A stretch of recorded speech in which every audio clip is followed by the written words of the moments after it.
وەزنی خۆت قەدری خۆت کاکە ئێوە ئینسانن ئینسان لە لای خۆی گەورە زۆر گەورەیە واللهی ئینسان زۆر گەورەیە یعنی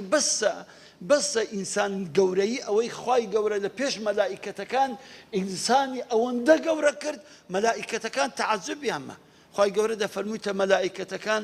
ئینی جاعل فی الأرض خەلیفە ئەم دەمەوێت جێنشینێکی خۆم لەسەر زەویدا بنێم جێنشینی خوا لەسەر زەوی ئەوەی گوتیان یا ڕەبەنا ئەتو چیشن بە جێنشینیە لۆچتە ئەدی ئەمە نین أديمنين ونحن نسبح بحمدك ونقدس لك أوني تسبيحات دكين سوزلو دبين ديت دبارين وحمد وسنات دكين بلام خوي قورو بيستي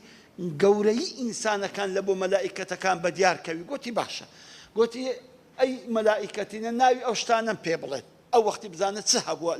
لو وقتي أو حواري تناوي أوشتانا بيبلن كهنا أما قلت يا ربنا لا علم لنا إلا ما علمتنا والله نازانين أجر أتو فيرمان نكين ناوي أوشتاني هيز نازانين أذا خواي جورا فرمي يا آدم وأنبئهم بأسمائهم ورأي آدم ناوي أوشتاني بلي فيري ملائكة كانك فلما أنبأهم بأسمائهم باشا وانك ملائكة ناوي يق أوشتاني يقول كخواي جورا امتحاني كرت أو ذا ملائكة كان باشمان بونو زانيا براسي أو خليفة زور جورا لكن خواي جورا بزان ألير آدم بو بما مستي هم ملائكة كان كاكا أو قورية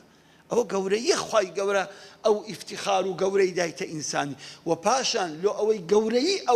أو عظمة قوري أو إنسان بديار كوي خواي قورة أمري كرد هر هموتان سوزدبان لبو آدم أو سوزداد إشكالك زور ميمة دا بحالب سوزدلو آدم نبر دراوة بأمري خواصو زبر دراوة أخ فرقي هي مثلا خواي قوري دفع مروا لكعبة كان أما رو لكعبة كان خورو أما سوزدي لبو أو بردنا بين ويانا سوزدا بأمري خوا بين بلا مروا لكعبة كان خواي قوري تقولي هم ملائكة كان رو لآدم كان سوزدا بن بو خواي قوري بلا بومن فعلا هم سوز أو قورية براسي أو عظمتك خواي قوري دايت إنسان كان دي كوات براسي دبي أو إنسان تكسب سكر دبي براسي خوي بناسي كإنساني كائني قورية إنساني عظيمة همو شتيشي باشي بيدكريت همو شتيشي قوري بيدكريت ديكوات أو تصرفاني كديكي براسي دبي لسمستوى إنسانيتي خود بي لسمستوى أو ريز حرمتي بي كخواي قورة دايتيتو